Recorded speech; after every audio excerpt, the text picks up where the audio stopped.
بسم اللہ الرحمن الرحیم الحمدللہ رب العالمین والصلاة والسلام علی سید الانبیاء والمرسلین۔ معزز ناظرین، آج بھی ہم اپنے دوسرے درس میں اپنے تصوف کی دنیا کے مشہور و معروف اولیاء و صالحین کے اقوال کی روشنی میں یہ بیان کریں گے کہ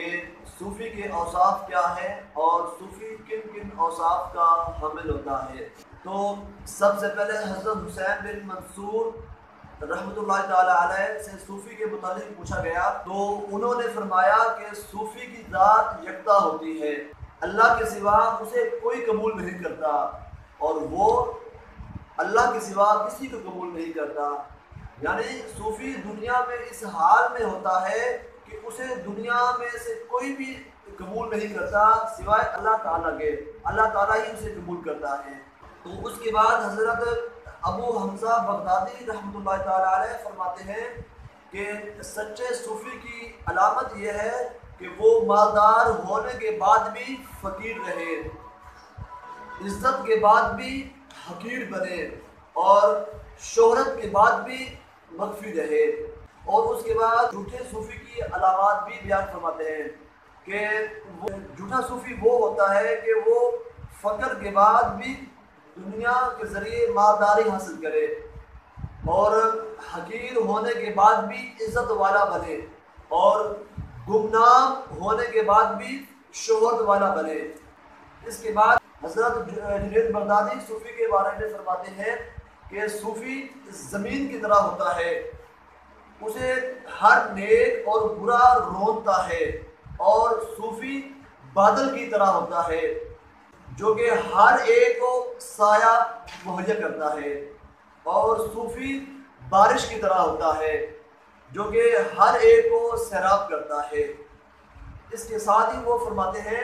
کہ جب تم صوفی کو دیکھو کہ وہ اپنے ظاہر کو ہر وقت درست کرنے کا اہتمام کرتا ہو تو جان لو کہ اس کا باطن خراب ہے۔ اس کے ساتھ ہی حضرت سہل بن عبداللہ فرماتے ہیں کہ صوفی وہ ہے جو اپنے خون کو رائگاں سمجھے، یعنی کہ دنیا میں کوئی ظالم اس کے اوپر ظلم کرے، تشدد کرے، مگر وہ اپنے محبوب کے ساتھ اس طرح جڑا ہوتا ہے کہ اس کو اپنے خون کی فکر نہیں ہوتی، وہ اپنا خون رائگاں سمجھتا ہے۔ اس کے ساتھ ہی اگر اس کی ملکیت ہو تو وہ اپنی ملکیت لوگوں کے لیے وقف کر دیتا ہے، یعنی کہ صوفی اپنی ملکیت کی تمام چیزوں کو لوگوں کے لیے وقف کر دے، وہ صوفی ہوتا ہے۔ تو ناظرین، اس کے ساتھ ہی حضرت نوری علیہ رحمہ فرماتے ہیں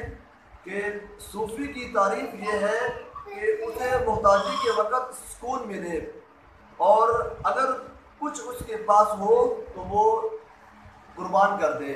معزز ناظرین، اس کے ساتھ ہی حضرت ابو الحسین سیروانی فرماتے ہیں کہ صوفی واردات کے ساتھ ہوتا ہے، اوراد کے ساتھ نہیں۔ یعنی صوفی وہ ہوتا ہے جو اپنے محبوب کے ساتھ اس طرح جڑا ہوتا ہے کہ وہ محبوب کی طرف سے اس پر واردات کا نزول ہو رہا ہوتا ہے، یعنی کہ اس پر کیفیات کا نزول ہو رہا ہوتا ہے۔ تو دعا ہے کہ اللہ پاک ہمیں ان صوفیاء کرام کے اوصاف پر عمل کرنے کی توفیق عطا فرمائے۔ آمین ثم آمین والسلام۔